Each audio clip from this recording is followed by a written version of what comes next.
Hakaru Kana, Shiraku's official VTuber. In this video, I'll introduce the types of objects used in a software called Rhino, making it super easy to understand. Ta-da! Here, I've gathered the different objects used in Rhino. In Rhino, there are mainly these 5 basic types: point, curve, surface, and then solid, mesh, and SUBD. Seems like a lot. Don't worry. It's easy if we look at them one by one slowly, so relax. First up is point. That's just a dot. You might already know this one from other CAD software. This point holds crucial information about its position in length, width, and depth. Next is curve. This is basically a line. An interesting thing about Rhino is that it calls both straight lines and curved lines curves. So if someone says select a curve, just think, I need to pick a line. Now pay attention. When you select this line, it says open curve. Open means the ends aren't connected, so you can't measure the enclosed area. But if you pick this square here, it says closed curve. This means all the ends of the line connect fully, allowing you to measure an area. Then what about this seemingly identical square next to it? Huh? This one says open curve. Look closely. Ah, there's a tiny gap here. That's why it's not a proper square, and you can't measure its area. If you're creating something and think, why can't I measure the area? There might be a tiny hole like this somewhere.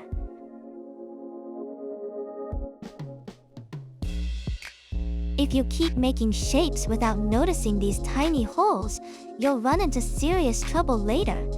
So, if you find a hole, close it right away. You might wonder, but how do I spot such tiny holes? Don't worry, there's a handy tool for that. If you use the command show ends, look, it highlights the loose ends of the line in purple, saying, right here. Super convenient, right?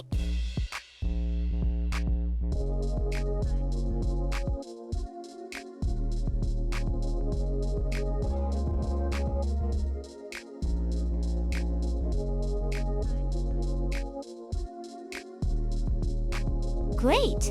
Let's move on. Next up is surface. It's essentially a flat surface. Selecting this flat surface, it says open surface. Because it's just like a thin sheet of paper, you can measure its area, but not volume, since it doesn't enclose any space. That's why it's called an open surface. What about the shape above it? This one says open polysurface. Poly means many. So a polysurface is a shape made up of multiple surfaces.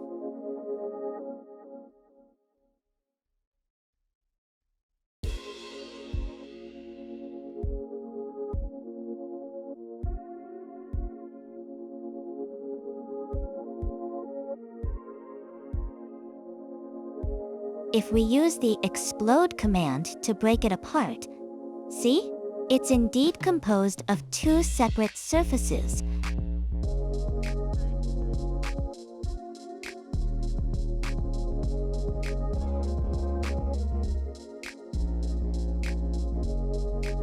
Also, if you select an object and check this Properties tab, it conveniently shows the type of object without having to confirm every time.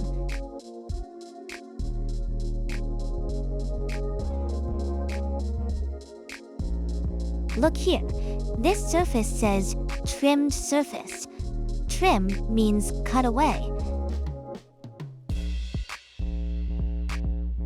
So, a trimmed surface is a piece of a larger surface that's been cut using a line.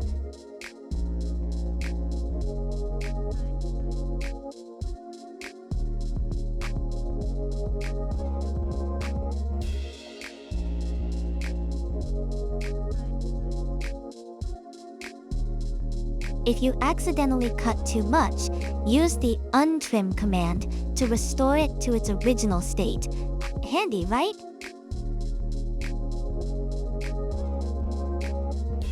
In short, surface, polysurface, and trimmed surface are all types of flat surfaces.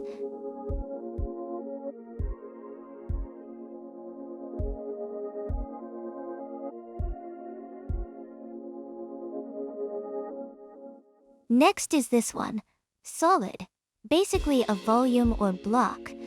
Selecting it shows closed solid polysurface. That's long. This means several surfaces are connected seamlessly to form a proper box, making it possible to measure volume.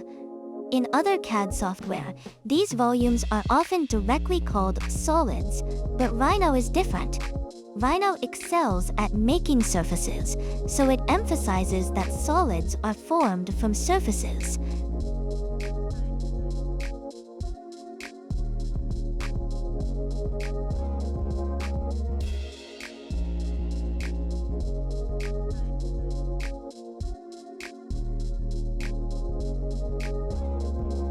If we use the explode command again, see? It returns to a collection of surfaces.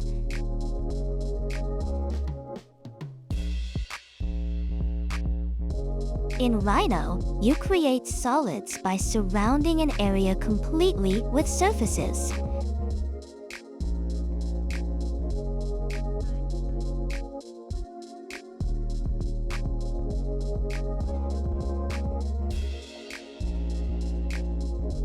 When all surfaces fit together seamlessly again, it becomes a closed polysurface, that is, a solid.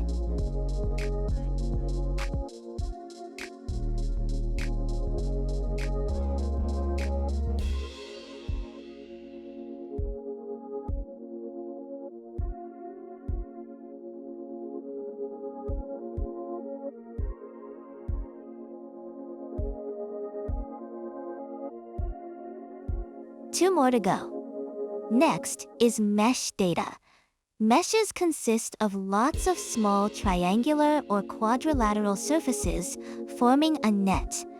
Honestly, Rhino isn't particularly good at modifying mesh data directly. Then when do we use meshes? Mostly when you want to print your Rhino model with a 3D printer. 3D printers only recognize mesh data.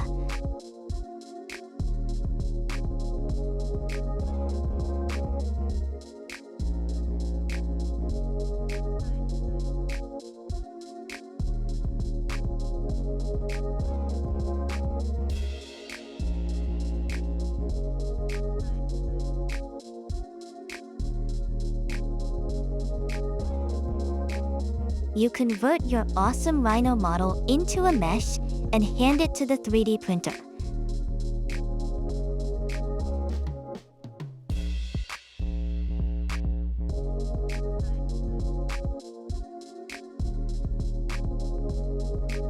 Save the file as an STL format to ensure smooth printing.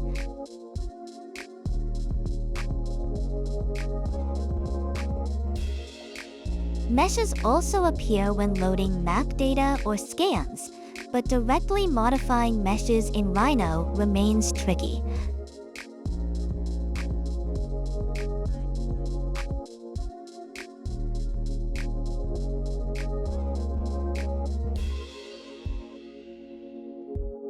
Mesh data is generally used more in movies or gaming for creating CG characters.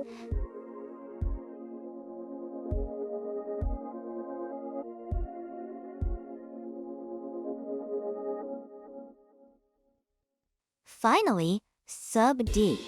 It's an upgraded version of Mesh, allowing you to mold shapes freely, like clay.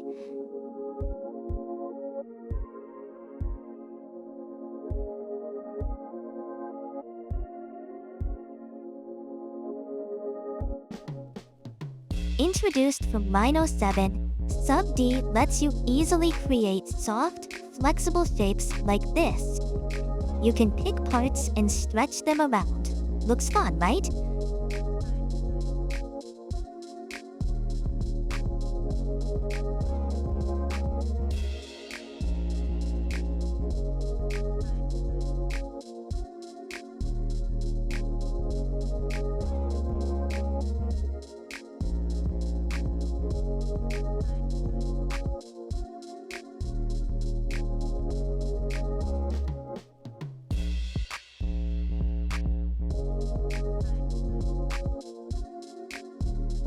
SubD is relatively new, and even professionals are exploring the coolest ways to use it.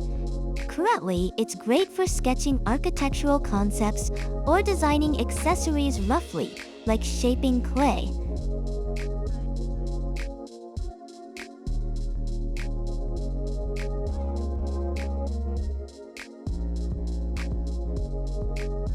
Alright, today we discussed types of objects in Rhino.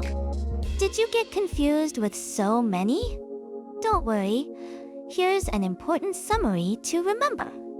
Beginners mainly use these three: point, curve, and surface.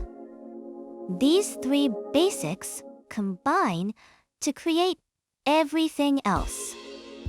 Mesh and SubD are special use cases.